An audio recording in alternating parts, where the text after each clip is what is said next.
रथ हा किरण भूमि में और कर्मयोग के मर्म बताए अजर अमर है परम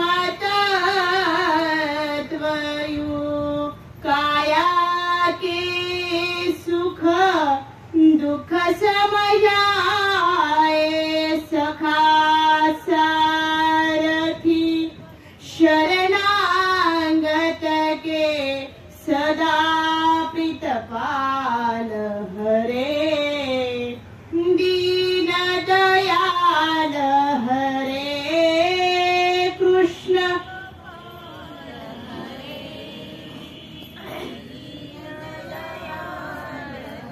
श्याम के रंग में रंग गई मीरा रस खान को रस की खान हुए जग से आंखें बंद करे सूरदास के माता यश होतं.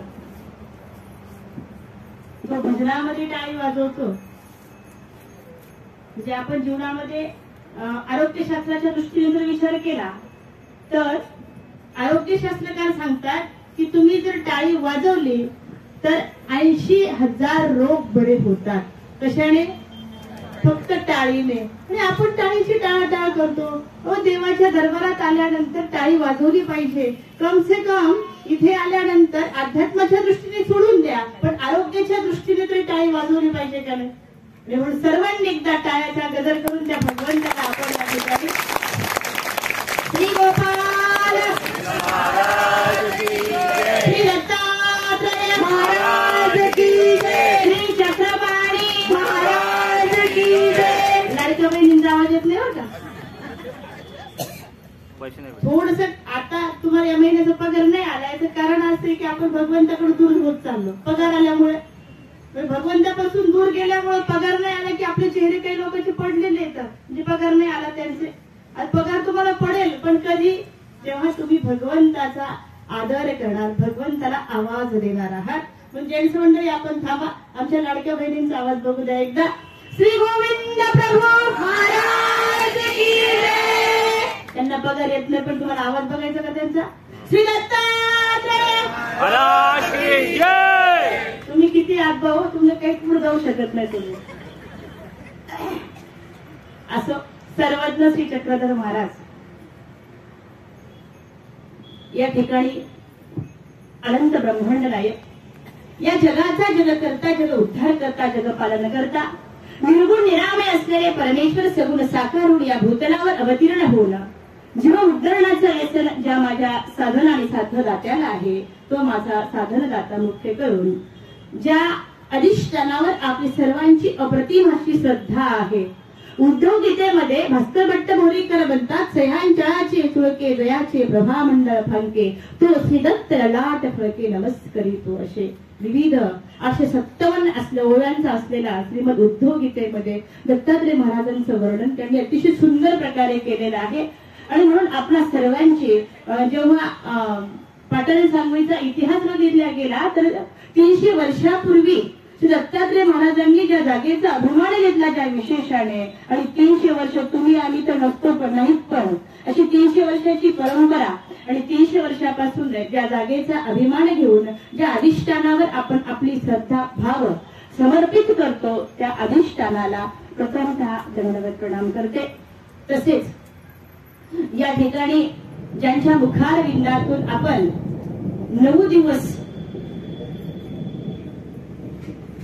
साधनदाता सर्वज्ञ चक्रधर महाराजांना माझ्या देवाचं तत्वज्ञान त्यांना समजल्याशिवाय जीवाचा आत्मोद्धार होत नाहीये. आणि ही असलेली तळमळ या वयामध्ये गावोगावी जाऊन खेडोपाडी जाऊन अर्थवंतांना आणि काही अनार्थवंतांना सुद्धा आमचे बाबाजी खऱ्या अर्थाने आज या पंथामध्ये घडवण्याचं कार्य जर कोण करत असेल कुठल्याही प्रकारचा मान नाही, कुठल्या कुठल्या प्रकारचा सन्मान नाही, कुठल्या प्रकारचा आदर नाहीये, कुठेही बसणे आणि कुठेही उठणे, एकदम स्वतःला सन्मानापासून बाजूला ठेवलेला आहे असं निराभिमान असलेलं व्यक्तिमत्व, परमपूजनीय, परमादरणीय, परमश्रद्धेय, आदरणीय श्रद्धेय विद्वत रत्न आपल्या सर्वांच्या आपण सर्वांनी त्यांच्या मुखार विद्यार्थी तत्वज्ञान ऐकलं असे आदरणीय श्रद्धेय, ज्यांचं नाव घेतल्यानंतर माझी वाणी पवित्र झाल्याशिवाय राहणार नाही असे आदरणीय श्रद्धेय दादाजींना दंडवत प्रणाम करते. तसेच ज्यांच्यामुळे मी आपल्या समोर आहे असे मम विद्या गुरुवर्य, परमपूजनीय, परमादरणीय, परमश्रद्धेय साहित्याचार्य, जे अनेकांच्या वेदाला, बोधाला, शास्त्राला, चर्येला, अनुसरणाला निमित्त आहेत आणि म्हणून खऱ्या अर्थाने मला ज्यांनी घडवण्याचं कार्य केलेलं आहे ते माझे विद्या गुरुवर्य, साहित्याचार्य, आचार्य गुरुवर्य मोठे मामाजी वांबोरे. मामाजींना दंडवत प्रणाम करून माझ्या समवेत असलेल्या आदरणीय पूज्य तपस्विनी शालंताई फाटे, धर्म संवर्धन, धर्म संगोपन करणाऱ्या गुरु माऊली गुरुवर्य आणि साशी मानसा समा वागणे. अरे बऱ्या माणसा, तू माणूस आहे ना, माणसासारखं जेव्हा वागशील ना तेव्हा तुझा खऱ्या अर्थाने माणूस म्हणून जगण्याचा अधिकार आहे. ही देवाची शिकवण आहे, ही परमप्रीतीची शिकवण आमच्या सर्वज्ञांनी आम्हाला दिलेली आहे. ही परमप्रीतीची असलेली शिकवण आज आपण आपल्या घरामध्ये जर या वचनाचं पालन केलं तर निश्चितच आपण देवाची अभिप्रेत झाल्याशिवाय राहणार नाही. हे अभिप्रेत होणं अत्यंत गरजेचं आहे. अभिप्रेत माणूस तो होऊ शकतो जो देवाला आवडतो, जो देवाला आवडणारी गोष्ट जो आपल्या घरामध्ये करतो ना तो सर्वज्ञांना अभिप्रेत झाल्याशिवाय राहत नाही. आणि म्हणून निराशा आणि निराभिमान सोडणारा परमेश्वराला प्रिय होतो, निरालंबी राहणारा परमेश्वराला प्रिय होतो, अवंचकत्वे सेवादर्श करणारा परमेश्वराला प्रिय होतो. छोटीशी धानाईसाची कास जेव्हा सर्वज्ञांना सांगते की बस मी देवासाठी कास घातलेली आहे आणि ती कास सत्यात जेव्हा उतरवणारी छोटीशी धानाईसा पैठणची सारंग पंडितांची मुलगी देवाला अभिप्रेत झालेली आहे. छोटासा चांगदेव भट्ट देवाला सांगतात की बस मी चिंतन करेन, तुझं चिंतन करेल, तो देवाला अभिप्रेत झालेला आहे. आमचे नाथोबा बस शेवटचा श्वास त्या राक्षस भुवनला इथे सुंदर सोन्याच्या कड्या दिसल्या, अतिशय द्रव्याने भरलेल्या कड्या आहेत. त्या द्रव्याने भरलेल्या कड्याकडे बघितल्यानंतर कुणालाही मोह आवरणार नाहीये. मात्र आमचे नाथोबा त्या ठिकाणी म्हणतात माझा देव होता त्यावेळेस काय नाही दिसला, हे जर द्रव्य त्यावेळेस दिसलं असतं ना तर तप्त भरलेल्या सोन्याच्या कड्या, अरे या सोन्याच्या कड्या भरलेल्याने या सोन्याने मी माझ्या देवाची अनर्गतने पूजा केली असते. आता दिसून काय उपयोग आहे, एका क्षणात समर्पण करून टाकलं. आणि म्हणून आमचे नागदेवाचार्य म्हणतात जिथं नाथोचे नेह गेले तिथं माझे पत्कर झाला गा. ही अवस्था तरी निर्माण होऊ शकते आपल्याला, आपल्यामध्ये समर्पण आलं की आपण देवाच्या आवडीचे होतो. देवही भेटीस आल्याशिवाय राहत नाही, देवही भेटीस येऊ शकतो आपल्या. म्हणून देवाला अभिप्रेत माणूस झाला पाहिजे. दोन मायलेकी असतात बघा, दोन, आणि त्यांचं सर्वजण चक्रधर स्वामींचं अवस्थान डोमेग्रामला आहे आणि त्यांचे गुरु पुढे सरळ राहत असतात. दोघी सकाळी उठायच्या आणि आपल्या गुरुच्या भेटीला जायच्या, दोघी पण. एक दिवस मुलगी काय म्हणते, म्हणजे आई आपण ना लाडू करू म्हणे, लाडू देवाच्या भेटीला जायला, गुरुच्या भेटीला जायला. आई म्हणे ठीक आहे बेटा करू आपण लाडू. मुलगी जवळ गेली, म्हणे आई गुरुच्या भेटीला जायला लाडू घेऊन जायचेत ना, पण जाता जाता आपण सर्वत्र चक्रधर स्वामींना भेटायला जातो ना, मग आपण असं करू. म्हणे आई देवासाठी 5 मोठे लाडू करून घेऊन जाऊ. बघा मुलगी अशी जन्माला यावी आपल्या घरामध्ये, जे विचार सुंदर, तिचं आचार सुंदर, तिचं बोलणं सुंदर, तिचं देणं सुंदर, तिचं घेणंही सुंदर असलं पाहिजे. अशी कन्या जन्माला आली पाहिजे. हो, आई आनंदित झाली. ठीक आहे बेटा म्हणे, 2 मोठ्याने 5 मोठे लाडू केले आणि बाकीचे लाडू आपल्या गुरुसाठी केले. दुर्डी भरली. त्या काळामध्ये काय होतं, डब्बा थोडं होता, दुर्ड्या होत्या, दुर्डीमध्ये लाडू ठेवायचे. दुर्डीमध्ये लाडू ठेवले, डोक्यावर ते दुर्डी घेतली. मी दोघीही मायली की आता निघा आलेले आहेत गुरुच्या भेटीला. आल्या जाताना मात्र स्वामींची चक्रधर महाराजांची भेट घ्यावी म्हणून शिन्नस्थळीवरती आमचे स्वामी आहेत तिथे त्यांची पाऊल वळाली. गेल्या आणि पटकन दुर्डी खाली ठेवली, सर्वज्ञांच्या जवळ गेल्या आणि आणि सर्वज्ञांना दंडवत केला. आनंदित झाल्या, बघितलं आणि सहजच. आता मात्र आतापर्यंतचे विचार होते की सर्वज्ञ स्वामींना 5 लाडू समर्पित करावेत. मात्र मठामध्ये गेल्यानंतर सर्वज्ञांची भेट घेतल्यानंतर विचार बदलून गेले आणि मनामध्ये आलं की बस आता दुर्डी समर्पित करावी सर्वज्ञांना आणि 5च लाडू आपल्या गुरुला घेऊन जावे. विचारात बदल झाला. बस समोर केल्या, लाडूची दुर्डी समोर ठेवली आणि सर्वज्ञांना विनंती केली, प्रभू हे आपल्यासाठी आणलेले आहे, आपण स्वीकार करावा याचा. स्वामी म्हणतात, बाई हे आमचे 5 लाडू घेतील. स्वामी आमचे म्हणतात, बस आम्हाला किती घेण्याचा अधिकार आहे? 5. ठरलं काय होतं? घरी काय ठरलं होतं? 5 देण्याचं. इथं आल्यानंतर आम्ही किती घेणार आता? स्वामी म्हटले 5च घेणार, दुर्डीवर आमचा अधिकार नाहीये. स्वामींनी 5 लाडू घेतले, दुर्डी वापस केली. आता निघाल्या दोघी पण.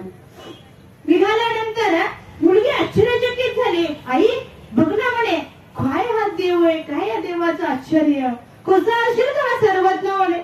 आपण घरी बोललो आणि कळलं कुठे या देवाला? डोमेग्रामला. आपल्या घरी झालेला विषय देवाला समजला. तिथे फोन नाही, तिथे मोबाईल नाही, तिथे व्हॉट्सअप नाही, तिथे मेसेज नाही, काहीच नाही. गाई कसं कळलं असेल ग? बस दोघीला आश्चर्य वाटलं गोष्टीचं. दोघी मनामध्ये एकमेकीला चर्चा करत करत सरायला नरसिंहारण्य नावाचे गुरु त्यांच्यापर्यंत पोहोचले. आणि गेल्यानंतर दुर्डी समर्पित केली, गुरुला दर्शन घेतलं गुरुचं. आणि जे घडलेला जो वृत्तांत आहे, जे आश्चर्य आहे, जे मनामध्ये वाटलेलं ते आश्चर्य आपल्या गुरुला सांगावं म्हणून त्या दोघी पण पाहिली की सहजच आपल्या गुरुला सांगतात की आम्ही गावावरून येत असताना रस्त्यामध्ये मात्र स्वामींची चक्र सर्वज्ञांची भेट झाली आणि आम्ही घरी केलेला विचार जे 5 लाडू आम्ही सर्वज्ञांना द्यावे म्हटलो ते जाणलं की सर्वज्ञांनी. आणि गुरु एकदम गरम झाले. गुरु एकदम गरम झाले, इतके गरम झाले की बस त्यांनी एका क्षणामध्ये समोरली दुर्डी बघितली. नजर झळझळीत नजरेने त्या दुर्डीकडे बघितलं आणि त्या दोघी मायलेकीकडे बघितलं आणि सांगितलं, अशा तुम्ही चला जा इथून, तुम्ही त्या सर्वज्ञांची भेट घेता आणि मग माझ्याकडे येता काय? तुम्हाला मग सांगितलं ना की विस्त्यापेक्षाही काही माणसं गरम असतात. कशी असतात? विस्त्यापेक्षा पण गरम असतात. यदा कदाचित त्या वेटरला जर विचारलं असतं ना की विस्त्यापेक्षा गरम काय आहे तर त्याने एखादा गरम माणूस घेऊन ठेवला असता तिथे. आपण गरम माणसाला बोलतो का? आपण म्हणतो की नाही सगळ्याच्या नादी लागावं पण त्याच्या नादी लागू नये. याचं कारण काय? याचं कारण काय? एक वेळ विस्तू हातात धरला चटका बसा नीट होऊ शकतो, पण गरम माणूस जर हातामध्ये धरला तर बरं होऊ शकतो का? त्याची जखम बरी होती का? नाही, कधीच होऊ शकत नाहीये. एकदम गरम झाले नरसिंहारण्य आणि मागे तर दोघे मायलेकीने पटकन उठल्या, लाडू सगळे दुर्डीमध्ये भरले, डोक्यावर दुर्डी घेतली आणि परत वापस निघाले. आल्या पावले रस्त्याने मुलगी म्हणते, आई बघ काय तू गुरु केला ग. जीवनामध्ये गुरु कसा करावा हे पण कळायला पाहिजे. कुठे आलीस तू, कोणत्या ठिकाणी, कुठे सर्वज्ञ आणि कुठे हे तुझे गुरु. बघ ना गाई, आता देवाला अभिप्रेत तेव्हा होता येईल आपल्याला. पटकन दोघी निघाल्या आणि परत सर्वज्ञांच्या भेटीला आल्या. दोघी समोर ठेवले आणि घडलेला सर्व वृत्तांत आमच्या सर्वज्ञांना सांगितला की स्वामी आम्ही त्या ठिकाणी गेलो, मात्र आमचा गुरुने अनादर केला. आमचा एवढे करून सुंदर केलेले लाडू मात्र सर्वज्ञांनी त्या गुरुने आमची स्वीकार केले नाहीत. का बरं असं असेल? आणि आमचे स्वामी त्या ठिकाणी त्या दोघीही मायलेकींना जवळ घेतात आणि समजावून सांगतात. असतात काही माणसं अशी असतात की ज्यांना आपण हातामध्ये धरू शकत नाही. अशा पद्धतीने त्या दोघीही आमच्या सर्वज्ञांच्या होऊन गेलेल्या आहेत. आमची महानुभावांची एक वासना असे आहे की त्या दोघी खेळगोळी होत असतील तर एकांची वासना असे आहे की त्या दोघी मायलेकी असतील त्याच पुढे चालून पंथामध्ये त्याग समर्पण करून सर्वज्ञांना अनुसरलेल्या आहेत. ह्याच खऱ्या अर्थाने ही जी मुलीची भावना आहे ना, ते समर्पण जे आहे ना ते खऱ्या अर्थाने सर्वज्ञांना अभिप्रेत होणार आहे. जी आपल्याला खऱ्या अर्थाने देव समजून घेणं गरजेचं आहे, संत समजून घेणं गरजेचं आहे. संत, ग्रंथ आणि भगवंत 3 गोष्टी जीवनामध्ये समजून घेतल्या की आपल्याला खऱ्या अर्थाने अध्यात्माचा खऱ्या अर्थाने मार्ग समजल्याशिवाय राहत नाही. तर संत समजले, आपण संत समजून घेतले की संत आपल्याला ग्रंथ समजावून सांगतात. संत आणि ग्रंथ दोन्ही एकत्रीकरण झालं की संत आपल्याला त्या ग्रंथातून भगवंत समजावून सांगतात. तीनही गोष्टी जीवनामध्ये महत्वाच्या आहे. म्हणजे संत आणि ग्रंथ कळाले तो भगवंताचा अभिप्रेत झाल्याशिवाय राहत नाही.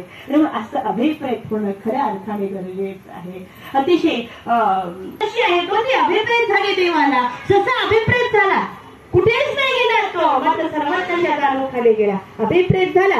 किंवा क्षणामध्ये देवाने सांगितलं इथं शरण आलेलं आहे, बस आता मरण नाही त्याला, अभिप्रेत झाला तो.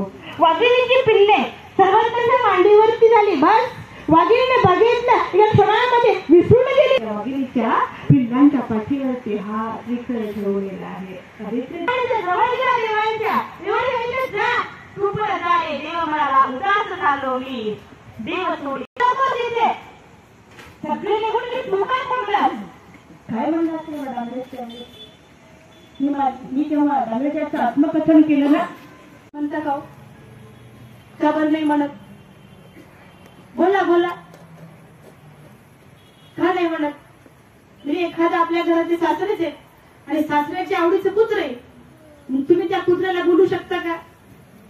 नाही बोलू शकत ना. का नाही बोलू शकत? नाही बोलू शकत, नाही बोलू शकत. का नाही बोलू शकत? एका कवीने सांगितलं की एकाच्या दारामध्ये कुत्र होतं. ते सुंदर फार मर्यादित वागायची घरामध्ये. सासूची सेवा, सासऱ्याची सेवा, दिराची, जावची सगळ्याशी प्रेमाने वागायची. सगळ्याच्या सासऱ्यांचं प्रेम मात्र कुत्र्यावरती होतं. म्हणजे त्या कुत्र्याला जर थोडस जरी बोललं तरी ते सासरे सहन करू शकत नव्हते. एक वेळ घरातल्या बाकीच्या लोकांना बोललं तरी चालेल, पण कुत्र्याला बोललं चालत नव्हतं. पण घरामध्ये सकाळी सकाळी उठल्यानंतर एका स्त्रीचं, गृहिणीचं कार्य असतं की ती घर उठल्यानंतर घर स्वच्छ करते, अंगण स्वच्छ करते आणि अंगण स्वच्छ केल्यानंतर अंगणामध्ये सोडा टाकते. सोडा टाकून काय करते? रांगोळी काढते. हे प्रत्येक गृहिणीचं आज ही गोष्ट संपत चालली, परंतु काही गोष्टी आहेत त्या पाळाव्या लागतात, कराव्या लागतात. आणि बस ती करत होती. घरामध्ये कुत्र बसलेलं होतं. हाड तर म्हणायचं नाहीये, हाड म्हणलं की घरामध्ये गरम वातावरण व्हायचं. मग ती पटकन बाहेर गेले आणि ती काय म्हणली त्या कुत्र्याला? म्हणे अहो हडा हडा. काय म्हणली? अहो हडा हडा, मला टाकू द्या सडा, तुमच्या अंगावर उडेल शिंतोडा, तर हे बोलतील फडा फडा.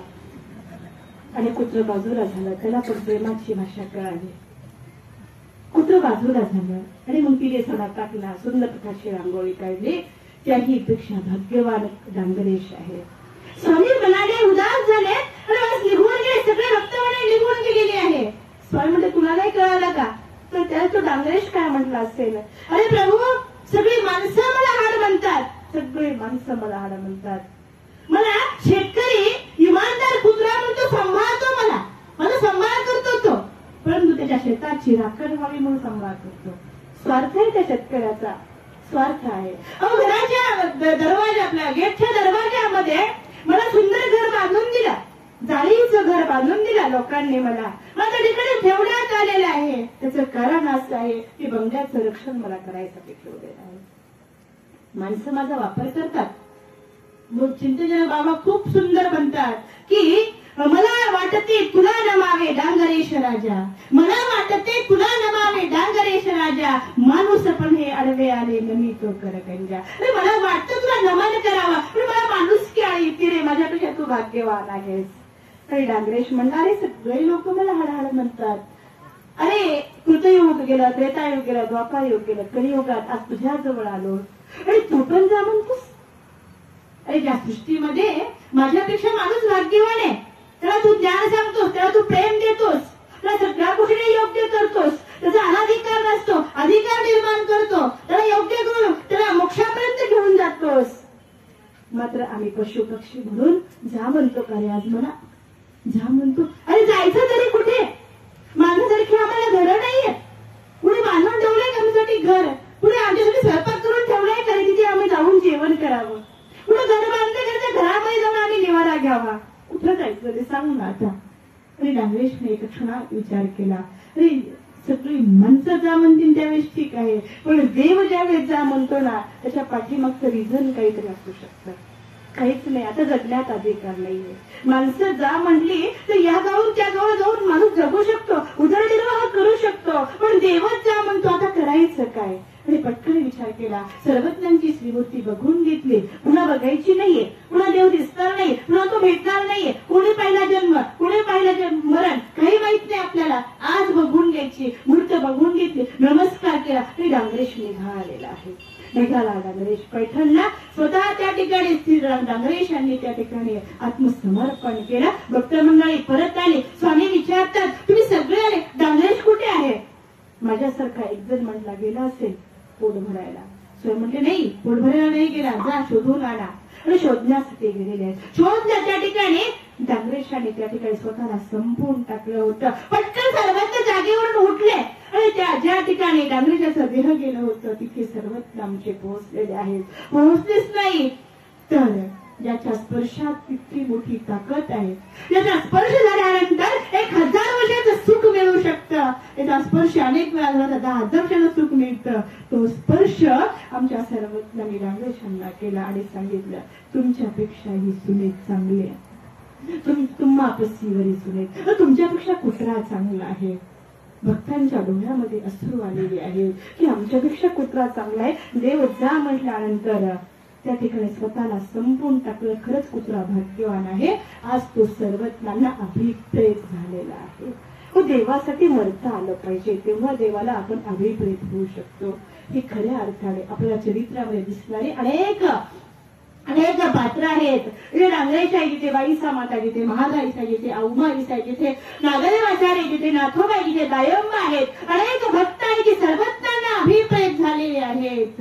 संविधानामध्ये झाली का नाही, असंविधानामध्ये सुद्धा सर्वज्ञांना अभिप्रेत झालेली माणसं आपण पाहत आहोत. हीच माणसं अभिप्रेत झाली का? जी गरीब आहेत ती अभिप्रेत होतात का? जी जातीवंत आहेत तीच अभिप्रेत होतात का? नाही. त्याही पुढचं जर आपल्या सर्वांना सांगावं मला वाटतं की जेव्हा गोपाळ पंडित रामदेवाच्या दरबारामध्ये जाऊन त्या ठिकाणी पुराण श्रवण करायचे आणि पुराण भगवद्गीतेमध्ये कृष्ण भगवंतांनी काय निरूपण केलेलं आहे, बस याच्यावरती चर्चा चालायची. आणि मग एक दिवस अशी चर्चा चाललेली होती. चर्चा चालत असताना तिथे त्या ठिकाणी सांगितलं की परमेश्वर भेटू शकतो, तो सहजासहजी मिळू शकतो. मात्र अनिराजवास गोपाळ पंडितांना नाही, तो भेटू शकत नाही. कसा भेटू शकत नाही? मग चैतन्याची खोल वाटे, पाहता वेदाची धाव कुंटे, केसरी कृष्ण नेते बोटे, कवनवर जाणे. चैतन्याची रोमरंग शाळे, हरतली ब्रह्मांड गोळकाची दिसाळे, ती शक्तीचे तरळले डोळे, स्वरूप निहाळीता. अरे म्हणे वेद थांबले, 6 शास्त्र थांबले, 18 पुराण थांबले, देव भेटला का? दिसला का? ते स्वरूप दिसलं का? चैतन्याची रोमरंध्र आशा आहे. ती प्रत्यक्ष माया पाहू शकत नाही, त्या समवेत भगवंत आहे. तुम्ही आम्ही काय नाही पाहू शकत. मात्र ही गोष्ट रामादेव राजाची असलेली आमची कमळा उसा तिला पटकन लक्षात आली. आणि रामाला पत्नी ही राजाची राणी, महाराष्ट्राची राणी पंडितांच्या जवळ गेली. मी सांगितलं, पंडित हो, आपण एका पुराणेकरांना शब्द थांबवू शकतात, आपण कोणाचे शिष्य आहात हे तुम्हाला कुठून श्रवण झालं? आणि त्यावेळेस स्वतःची छातीवरती अभिमानाने आणि राजवास त्या ठिकाणी सांगतात, आम्हालाही गुरु आहेत. कुठे आहेत तुमचे गुरु? आमचे गुरु आहेत, मुंबईला आहेत. काय त्या गुरुचं नाव? श्री नागदेवाचार्य आमच्या गुरुचं नाव आहे. त्या गुरुच्या भेटीला मला घेऊन जासाल का? हो, जाऊ शकतो मी तुम्हाला त्यांच्या भेटीला घेऊन. आनंद वाटला कमळाविसाला. आणि कमळाविसाला आनंदित झाल्या. आनंदित झाल्यानंतर फक्त निरोप कळालेला आहे, अभिप्रेत तो व्यक्ती होऊ शकतो ज्याला देवा संतांच्या भेटीची आवड निर्माण होऊ शकते. अभिप्रेत तो होऊ शकतो. ही पाथरीची माती श्रीमंत झाली, त्या श्रीमंत मातीमध्ये राहणारा नागदेवाचार्य, त्या आचार्यांच्या भेटीला जाण्याचं सौभाग्य प्राप्त झालेलं आहे. तो देव श्री चक्रधर महाराजांना अभिप्रेत होऊ शकतो. आनंदित झाली, कमळाविसा आनंदित झालेले आहेत. तुम्ही आम्ही देवाच्या भेटीला जातो हे महत्वाचं नाहीये, पण एका महाराष्ट्राची राणी जी रामदेव राजाची पत्नी आहे आणि ती पत्नी एक राजाची राणी जर सर्वज्ञांना अभिप्रेत होऊ शकते, तुम्ही आम्ही होऊ शकणार नाही का? तुम्ही आम्ही काही होऊ शकणार नाही, सहजच होऊ शकतो. जी संकटातून, जी संघर्षातून, जिचे वातावरण प्रतिकूल आहे, त्या संपूर्ण प्रतिकूल वातावरणातून आता मात्र राजाला विचारती की लिंबा वांझाशी पुत्र दे तरी मी तेथे जाऊ, मुदगल वांझाला पुत्र देतो मी तिथे जाऊ का? आज सगळ्याला आपल्याला मुलाची अपेक्षा आहे का नाही? पण ती गंधादीप घरामध्ये लागतात का नाही आपल्याला सगळ्यांना? जर नाही लागलं तर अवघड होतं का नाही आपल्या सगळ्यांना गरज आहे त्या गोष्टीची. आनंदित झाला राजा.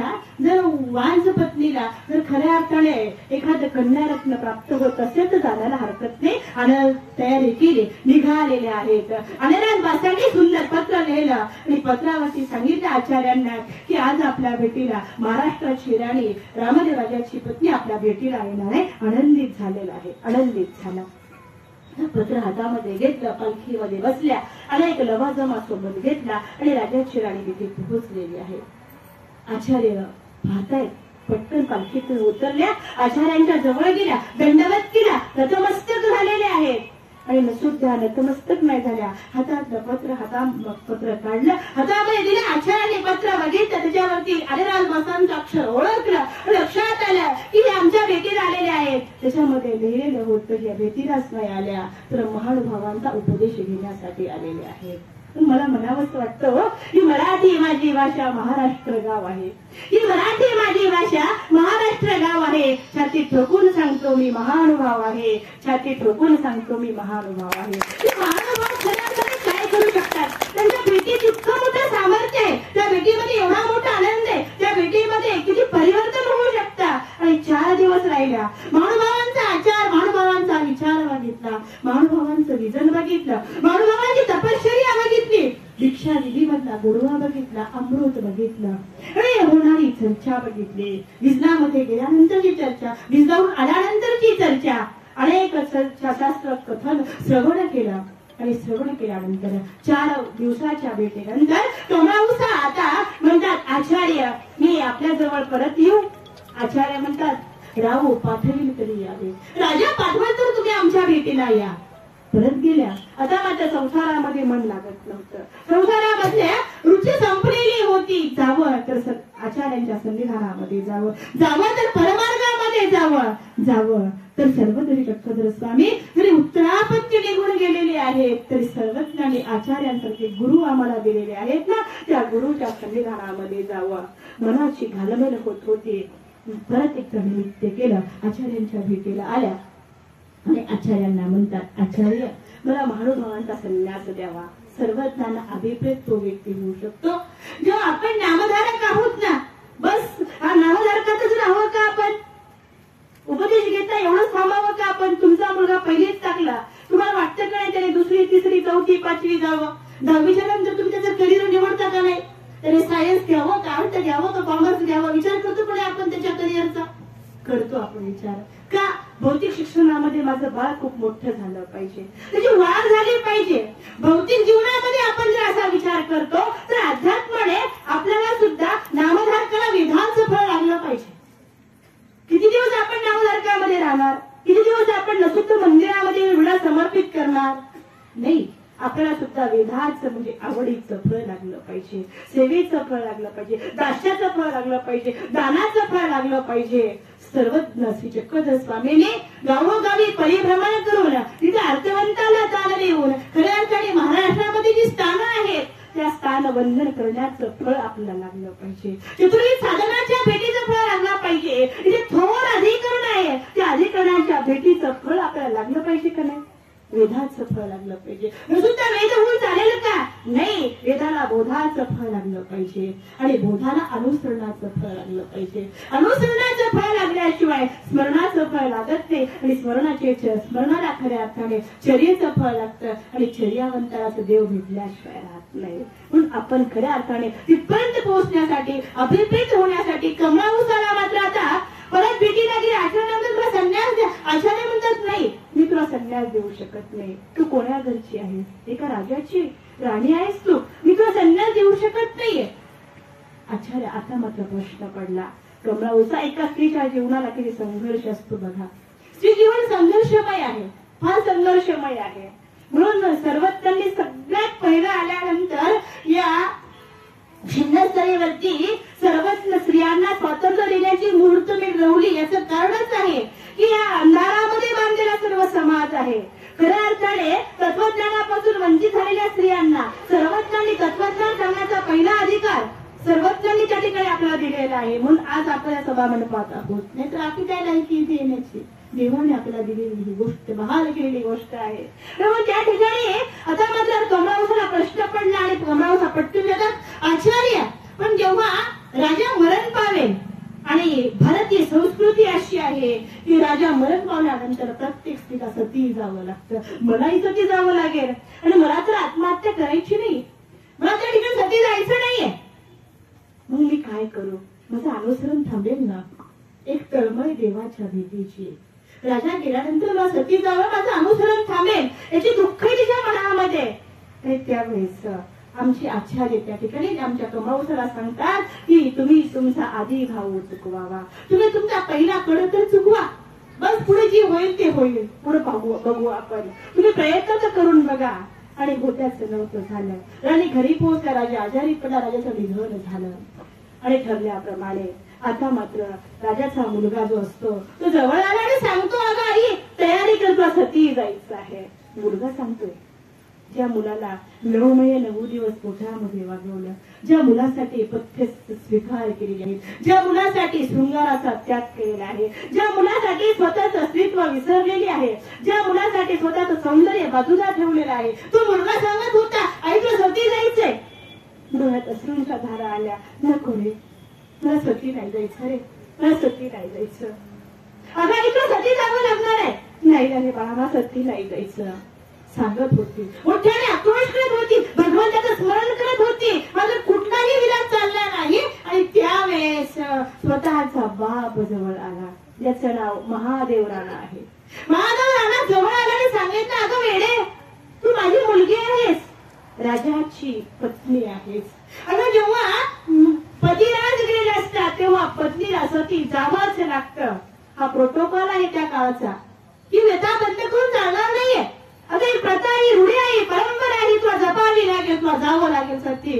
बाबा तुम्ही सांगतो मला ही गोष्ट, ज्यांनी मला जन्म दिला त्या बापाने सांगावं मला की तुला सती जावं लागेल म्हणून.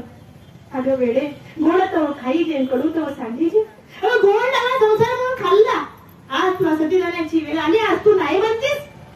नाही बेटा, महादेव राजाची मुलगी बळसती पाठवली अशी जगामध्ये अपमान होईल, तुला सती जावं लागेल. आता मात्र डोळे मिटवले आणि डोळे मिटून उत्तरापंथीच्या प्रभूचे चक्रधारांचा धावा केला. प्रभू बघणारे, तू उत्तरापंथी गेल्यानंतर एका स्त्रीची काय अवस्था होती रे.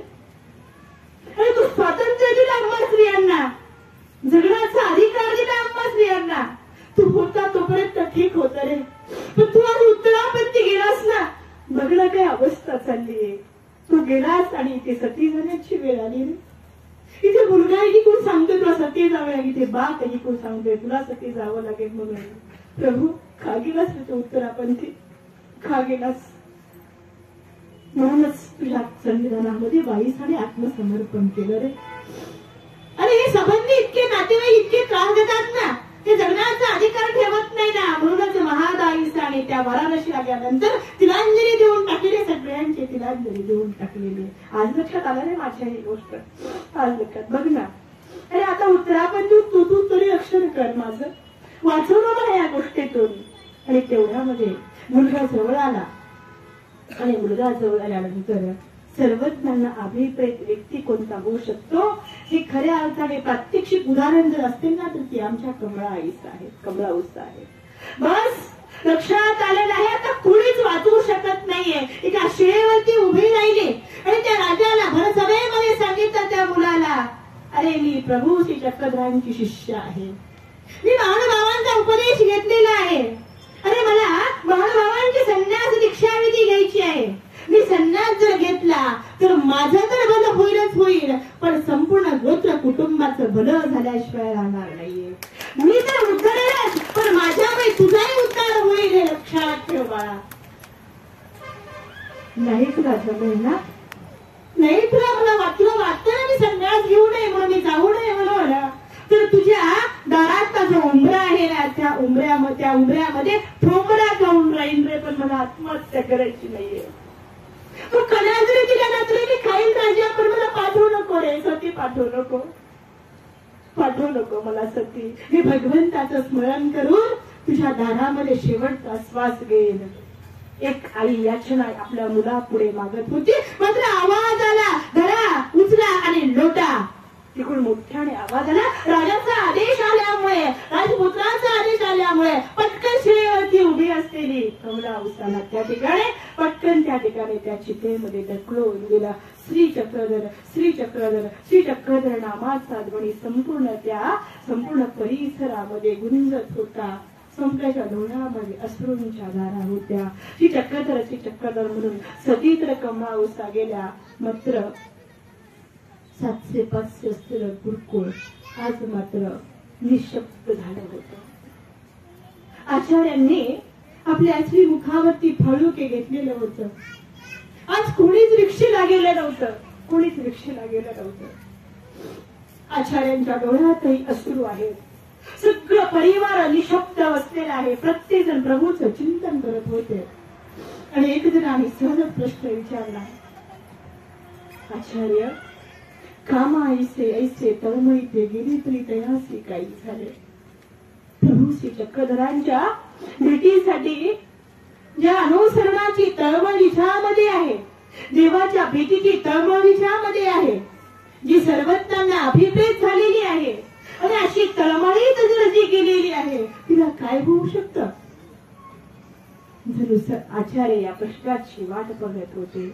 आचार्यांनी फळुके तोंडावरच बाजूला केलं आणि आचार्य सांगतात, हो बरोबर आहे तुम्ही म्हणता ते. आणि बस देवाला अभिप्रेत कामाईसा झालेली आहे. आचार्य त्या ठिकाणी सांगतात, बा आमच्या देवाला हेच तर अपेक्षित आहे. हो, वेद आहे, बोध आहे, अनुसरणाची तळमळ आहे. त्याला वेद होता, त्याला बोध होता, अनुसरणाची तळमळ होती, तर निश्चितच परमेश्वर त्यांचा उद्धार केल्याशिवाय राहणार नाही. पण तो वेद आहे आणि बोध आहे, अनुसरणाची तळमळ नाहीये, तर मात्र स्वामी आचार्य त्या ठिकाणी सांगतात, नाही, त्यांचा उद्धार होऊ शकत नाही. बोध आहे मात्र अनुसरण घेतलेलं नाहीये, तर निश्चितच या सृष्टीचा तो प्रमाद या झाल्याशिवाय राहणार नाही. अनेक निरोपण त्या ठिकाणी आचार्यांनी केलं आणि कामाईसा गेल्याचं दुःख त्या ठिकाणी सर्वांनी शांतपणे केलेलं आहे. सर्वज्ञांना अभिप्रेत कामाईसा झालेली आहे. आपल्याला सुद्धा सर्वज्ञांना अभिप्रेत व्हायचं आहे. देवाला अभिप्रेत होण्यासाठी खऱ्या अर्थाने कामाईसासारखं मरण असावं. कामाईसासारखी खऱ्या अर्थाने आपल्यामध्ये असलेली परमेश्वराप्रती असलेली श्रद्धा आपल्यामध्ये असावी लागते. लुखाईसा बाबुळगावकर सारखं आत्मसमर्पण आपल्यामध्ये असेल तर देवाला अभिप्रेत आपण होऊ. उमरी गवळाईसा सारखा सर्वज्ञांच्या प्रीतीला निघालेलो आपण देवा आचार्य जर भिक्षाभूषण करत असताना साह्य वर्तू शकतो, तो देवाला अभिप्रेत झालेला आहे. विठकारे उमरी गवळाईसा सारखी जेव्हा 6 महिने स्वतःच्या कवटी पाळतीये आणि 6 महिन्यानंतर आचार्यांना तहान लागली आणि बस त्या ठिकाणी कवटीतलं पाणी समर्पित केलं. आचार्य म्हणतात, तुझे 6 महिने लेखी लागले. ही देवाला अभिप्रेत झालेली माणसं आहेत. दामोदर पंडितांची पत्नी स्वतः तर अनुसरली, परंतु लगेच पत्र पाठवलं. निश्चितच स्मृती स्थळातल्या, वृद्धाचारातल्या, अन्वय स्थळातल्या आणि निराचरित्रातल्या भक्तांचा आदर्श आपण आपल्या जीवनामध्ये उतरवला तर आपण देवाची अभिप्रेत झाल्याशिवाय राहणार नाहीत, संतांची अभिप्रेत झाल्याशिवाय राहणार नाहीत, मार्गाची अभिप्रेत झाल्याशिवाय राहणार नाहीत. आणि हे अभिप्रेत होण्याचं आपण निश्चितच सर्वजण या ठिकाणी या 10-11 दिवसाच्या कार्यक्रमाच्या माध्यमातून आपण देवाच्या परमेश्वराला अभिप्रेत होण्याचा निश्चितच अभिप्रेत होण्यासाठीच खऱ्या अर्थाने कार्यक्रम असतात. दुसरं काय कारण आहे बरं? आहे का काही कारण या गोष्टीचं? बस आपण सगळे घडावेत, म्हणावेत, योग्य व्हावेत आणि सर्वज्ञांना अभिप्रेत व्हावेत यासाठी चाललेला हा अट्टहास आहे. खऱ्या अर्थाने सहभागी होऊन तरी आनंद घेतला. त्या आमच्या लीनाताई वैद्य आणि आमच्या माधुरीताई या ठिकाणी दोघी पण आलेले आहेत. मला आनंद वाटला, कारण तुमच्या भेटीचा देव भेटे आणि कपाडाचे गोमटे नवनीत लाभयावते फलशास्त्राचे. मला इच्छा फार होती भेटीची, ती म्हणजे आमचे आदरणीय सध्या दादाजी. बाबाजींना मी युट्यूबवर बरेच वेळा बघितलं, श्रीमद भगवद्गीतेच्या माध्यमातून, निर्णयांच्या माध्यमातून एक एक निर्णय परत परत समजावून सांगून, आणि एक वाक्य बाबांचं फार महत्वाचं आहे, माय बाप हो, माय बाप हो. किती सुंदर वाक्य. तुम्ही सगळे कोण आहात? माय बाप आहात. आणि म्हणून हे मला अशा साधनांची भेट घेण्याची इच्छा बघितली, पण दूधवरडे बघण्याचा योग येत नव्हता, परंतु खऱ्या अर्थाने दूधवरडे बघण्याचाही योग या ठिकाणी आज आणला. नुसतं दूधवरडे बघण्याचा योग नाही आणला, तर आचार्य प्रवर आमच्या दादाजींची भेट या ठिकाणी खऱ्या अर्थाने त्यांनी घडून दिलेली आहे. म्हणूनच तुमच्या भेटीचा देव भेटे आणि कपाळाचे गोमटे नवनीत रावे अवतते परशास्त्राचे, अशीच भेट आपल्या सर्वांची होऊन एक दिवस साधारणतः सर्वजण चक्कर भेटावा, आणि तो भेटण्यासाठी तुम्ही सर्वजण माझ्यासाठी प्रार्थना करा अशी अपेक्षा बाळगते आणि या ठिकाणी थांबते. दंडवत प्रणाम. जय श्री चक्रधर, जय माधव.